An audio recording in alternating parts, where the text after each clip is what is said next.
Olá, eu sou Thaís Rocha e está começando mais um episódio do Colin Quem Entende, o podcast onde eu converso com especialistas convidados e a gente compartilha reflexões, ferramentas e experiências para tornar a jornada universitária mais leve, consciente e cheia de sentido. Porque entender é o primeiro passo para transformar. Preparado para enxergar o lado invisível da vida acadêmica? Então cola com a gente! A medicina veterinária não é só sobre cuidar de animais, é também sobre cuidar de quem cuida. O curso exige longas jornadas, contato com dor e sofrimento e uma pressão que parece não ter fim. Mas existe um limite entre dedicação e autodestruição. No novo episódio do Colin Quem Entende, eu converso com Helena Giolito sobre como proteger a mente em meio ao caos acadêmico e por que isso pode salvar a sua carreira. Então, burnout é um tópico em alta e eu não sei se algum dia na medicina veterinária isso vai sair de ser um assunto em voga. Essa fadiga, relacionada ao trabalho, ela está presente em várias profissões, lógico que isso não é um privilégio do médico veterinário, mas dentro da nossa profissão é muito comum e a gente tem uma correlação muito próxima dessa sensação, dessa fadiga, desse cansaço, desse estresse, dessa série de situações que acontecem com a pessoa que é afetada por essa síndrome, com o fato da gente trabalhar, na grande maioria das vezes, e nas áreas mais afetadas, diretamente relacionado à vida ou morte de animais, que hoje em dia são parte das famílias, né? Então a gente já está nesse momento histórico em que existe a família multiespécie, a gente tem a família e o seu pet, seu cão, seu gato, às vezes seu passarinho, às vezes seu cavalo, enfim, seus animais de estimação ali, que se tornam parte da família, como um membro de fato, às vezes um filho, para algumas famílias. E toda vez que a gente está na responsabilidade de cuidar daquela vida, isso tem um peso grande. E é claro que é muito bom quando a gente tem vitórias, mas não é possível salvar 100% dos pacientes. Então, existe todo esse desgaste, mental relacionado a um curso que tem uma carga horária pesada, a um contato já muito precoce, desde o início do curso, com essa possibilidade da morte do paciente e a falta de ferramentas práticas que a gente tem para lidar com a carga, dessa situação emocional com relação ao comportamento de tutor, um tutor que chora, obviamente, se acontece algum desfecho ali indesejável, a própria frustração de às vezes não conseguir salvar aquele paciente. Então, pensando, nessa situação de toda essa carga que a gente tem relacionado já desde o curso de graduação, já muito precocemente na vida desse aluno, como é que a gente pode cuidar da saúde mental, Como é que a gente pode ter esse olhar para a saúde mental dentro desse contexto, Muitas horas de estudo por dia, uma jornada longa, exposição constante à morte, que sempre é um assunto desafiador para a gente. A medicina veterinária é como a medicina, aquela linha muito tênue, entre a vida e a morte, né? É o prazer, de você dar a vida, de você ver a vida, a qualidade e, ao mesmo tempo, o prazer, o desprazer, a tristeza de você perder um paciente, de você perder, no caso da medicina veterinária, envolve todas essas questões, envolve o dono, envolve quem cuidou, envolve os recursos, envolve aquele. A gente sempre acha que poderia fazer um pouco mais, Então, isso é uma coisa que acaba. E o burnout veio aí, ele já existia. Ele agora tem um nome e ele é respeitado, No passado, ele não era respeitado. Você tinha vergonha de dizer, falar que você estava com burnout, você poder negar alguma coisa, você poder não assumir um, um compromisso maior do que você pode dar conta, era vergonha, Você tinha que estar ativo o tempo inteiro. Hoje eu costumo dizer que ainda bem que isso hoje é discutido, Isso hoje é falado, e isso hoje é preciso cuidar. Então, eu posso dizer para o estudante de veterinária, para o veterinário que já está atuando, para o professor que lida com isso no dia a dia, que ele tem que também, primeiro, aprender a se conhecer, A se respeitar. É uma coisa que a gente banaliza, mas o autoconhecimento, ele faz uma diferença enorme na vida da gente. A gente precisa encontrar uma forma de lidar com essas questões e de entender que a própria vida tem um princípio, um meio e fim, né? E o luto é uma coisa, eu costumo dizer até, eu fui buscar fazer psicanálise em função até do luto, da dificuldade que a gente tem de lidar com o luto, de lidar com a perda, ele é uma forma também de você poder se respeitar, né? Poder entender que aquilo faz parte de um processo.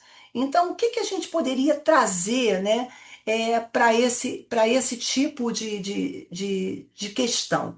Como é que a gente pode trabalhar evitando um burnout, minimizando um burnout, não só na área do aluno, como também na área do profissional em questão? Primeiro é se respeitar, se conhecer para se respeitar, né? Se planejar, se dar a oportunidade de que perder um paciente não significa dizer que você fracassou, né? Que você tentou dar o seu melhor, mas que naquele melhor não pôde trazer aquela vida, manter aquela vida. É, conversar a respeito, você estava falando muito, né? Porque envolve muitas pessoas, envolve a expectativa do dono, né? A expectativa do tutor que está ali, o dia a dia, a expectativa do médico que está tentando todas as possibilidades para poder, muitas vezes, salvar aquele paciente ou dar uma qualidade de vida maior. Então, é muito importante também que tenha esse acolhimento, essa conversa sobre, né? Eu acho que cada vez que a gente perde um paciente, cada vez que a gente se depara com alguma coisa que a gente não teve como controlar, né? Que foi além do nosso controle, é importante conversar a respeito. É importante respeitar o choro, é importante a gente fazer uma pausa, é importante discutir sobre o assunto, né? Então, tem várias técnicas para isso. E a técnica que eu acho muito boa nesse momento, quando é um trabalho em equipe, como é um trabalho de grupo, é você discutir a respeito, é fazer uma roda de conversa mesmo e trabalhar essas questões de emoção, das emoções, de como isso caiu para você, como que a Thaís interpretou, como que a outra pessoa interpretou, como que o próprio dono está interpretando, entender que a dor dele naquele momento vai ser enorme e que num primeiro momento é até normal que ele culpe você, né? Porque você tem, até para você dar sentido à sua dor, você vive muito aquela questão do e se, né? E se eu tivesse feito isso? E se eu tivesse buscado essa essa essa questão anteriormente? Então eu acho que uma das coisas que é muito importante para você diminuir o burnout é você se autoconhecer. Você precisa entender o seu limite, você precisa estar seguro daquilo que você faz e procura também você se respeitar como ser humano. Para isso, você vai ter que fazer algumas pausas necessárias, muitas vezes dividir, não trazer tudo para você, não ser responsável por tudo. Então, saber dividir as tarefas, saber buscar, né, essa rede de proteção. Eu acho que essas questões, muita conversa, né, com a família, com o dono, com as pessoas que estão envolvidas. é, eu acho que isso faz uma diferença muito grande nessa questão. Então, planejamento mesmo com pausas na hora do nervoso, né? Com técnicas de respiração que você faz, com técnicas de você meditar, com técnicas que você pode fazer uma meditação coletiva com o grupo, você possa fazer dinâmicas que venha também com esse acolhimento para mostrar que você não está sozinho naquela questão. E outras questões, né, também voltadas, né, a alimentação, o sono, né, saber se respeitar, saber que principalmente na vida, numa vida acadêmica, a gente tem que priorizar tarefas, né? A gente tem que buscar formas, né, de priorizar tarefas para que você possa talvez ir dando conta dessas tarefas aos poucos. E entender que a perda, né, é o fracasso, entre aspas, que a gente toda vez que perde, a gente acha que fracassou, né? Isso faz parte, né, do nosso dia a dia, né, do dia a dia de quem trabalha, do dia a dia de quem vive, de quem tenta dar o seu melhor.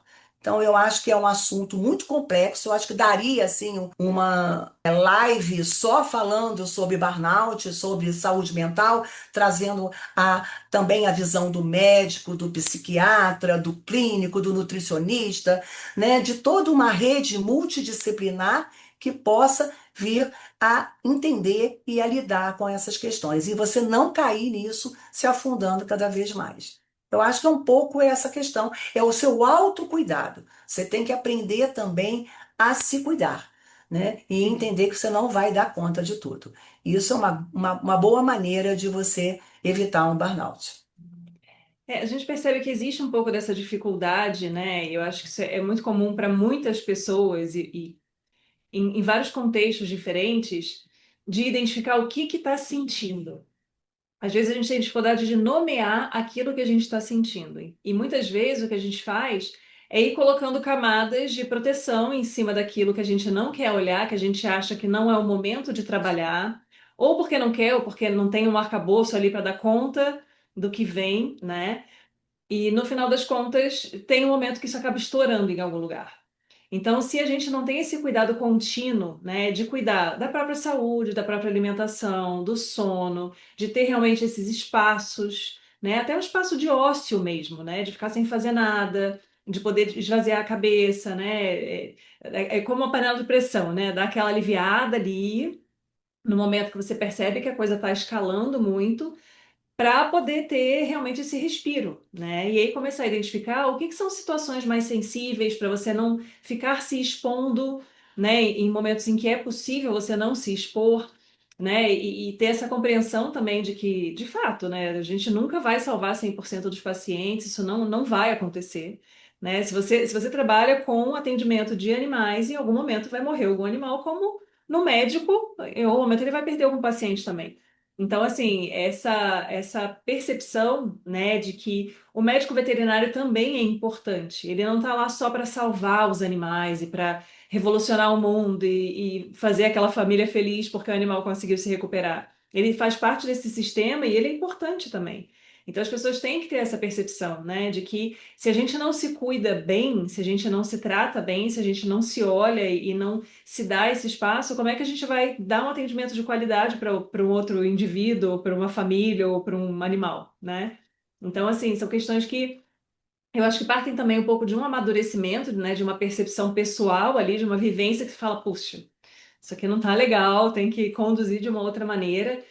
O interessante, né, é que você falou que o burnout hoje ele é reconhecido, ele é nomeado e ele é respeitado. É que se tem um espaço também para a pessoa identificar mais precocemente, putz, a coisa não tá boa, né? Tem algo aqui que está saindo um pouco do planejado e é necessário olhar para isso antes que seja um processo muito mais complexo de lidar, né? Então acho que tem essa facilidade, entre aspas, que existe na identificação, no reconhecimento e na validação dos processos de saúde mental, acaba melhorando um pouco a perspectiva para quem entra nesse ciclo. Porque é isso, né? Antigamente, você tem que pagar conta, você tem que trabalhar, você vai, independente se você quer ou não, e do sofrimento que isso te causa. E hoje dá para buscar um pouco mais desse espaço. Não é todo profissional, infelizmente, que vai conseguir, né? Muitas vezes pela condição do local onde trabalha, o tipo de contrato de trabalho, enfim, questões diversas, mas para algumas pessoas isso vai ser possível e é importante, né? Esse acompanhamento psicológico contínuo, a pessoa às vezes até tem um hobby, né, que não seja relacionado à profissão, sei lá, tricotar, né, Que fazer seja, inclusive, amigurumi. totalmente fora da profissão. Eu acho que uma dica que eu Sim. sempre coloco faço comigo há muitos anos, e falo sempre isso para os alunos, é você fazer. uma lista de autocuidado, né? É você começar a entender o que que você relaxa, o que que é importante para você. Porque a gente é bombardeado, principalmente o jovem, ele tem pressa, né? A gente tem pressa. A gente quer.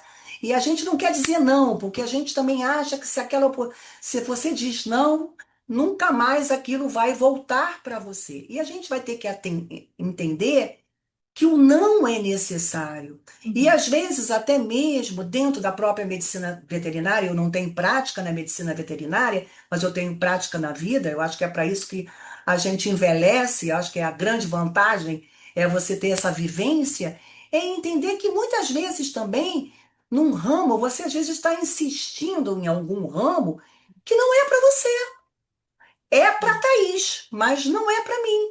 Eu posso ser melhor naquilo outra coisa, né? Então, e não se cobrar por isso. Então, essa lista de autocuidado é importante que você tenha um tempo para você, que você tenha um hobby às vezes totalmente diferente daquilo que você tá ali na sua profissão, né? Que você tenha uma rede de amigos. É importante. É importante conversar com os amigos, né? E que não fique só teclando, não, gente. Fique se vendo, que tenha esse contato também ali. É importante, a atividade física cada vez mais está sendo comprovado da importância que ela tem na nossa vida, seja ela qual for. Ah, eu detesto academia, mas eu gosto de dançar, eu gosto de ouvir uma música, eu relaxo olhando para o mar, eu relaxo com um determinado barulho. Então, isso é uma coisa importante. Você tem que se respeitar. Se você não se respeita e se cobra o tempo inteiro, querendo ser o super-herói que vai dar conta de tudo e ser responsável por tudo, você vai ter um burnout. E as consequências do burnout são muito sérias, né? Muito sérias. Aí tem que entrar uma medicação, aí tem que fazer uma série de questões, que também é necessária, não vejo nenhum problema disso, tá? Mas que muitas vezes pode ser evitado. Então, a lista de autocuidado eu acho assim fundamental para a gente evitar um burnout. E respeitar a individualidade, né? Porque a lista de um amiguinho não necessariamente vai ser igual à lista de outro amiguinho, né? Então, dentro Eu desse não tenho que círculo, ser igual ao outro, exatamente, a né? gente tem que entender Eu não o que é preciso. válido e importante para a gente, né? Né? Tem gente que relaxa dançando, tem gente que relaxa lendo um outro assunto, que é uma outra coisa que é importante. Toquei num ponto que eu acho muito importante, que evita muito o burnout. Sai, não fique só lendo coisas da sua área. Sai disso. Vai ver outra coisa, vai ler um troço totalmente diferente, vai assistir um documentário totalmente diferente, vai assistir uma comédia, vai rir. Uma coisa que não tem nada a ver com você, porque isso dá, né, aquela virada de chave no seu cérebro que te dá um fôlego para que você possa continuar.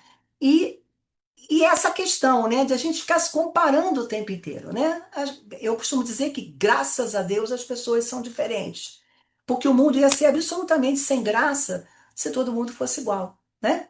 Tem um livro aí também que é muito falado hoje, eu li lá na minha juventude, e hoje nunca se fala tanto, eu até participei de um debate sobre ele há pouco tempo, que é o Admirável Mundo Novo, né? Onde o cara lá atrás, né, na metade do século, no século XX, ele vinha falando nessa padronização, aonde todo mundo tem que ser igual.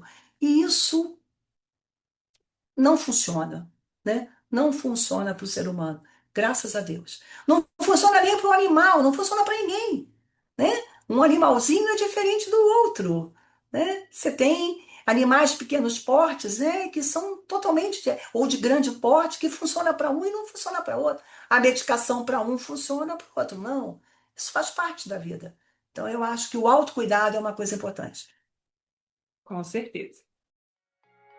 Esse foi o Colin Quem Entende. Se esse conteúdo fez sentido para você, compartilhe com seus colegas e ajude a espalhar essa rede de apoio acadêmico. Acompanhe os próximos episódios e lembre-se, você não está sozinho nessa jornada. Até a próxima!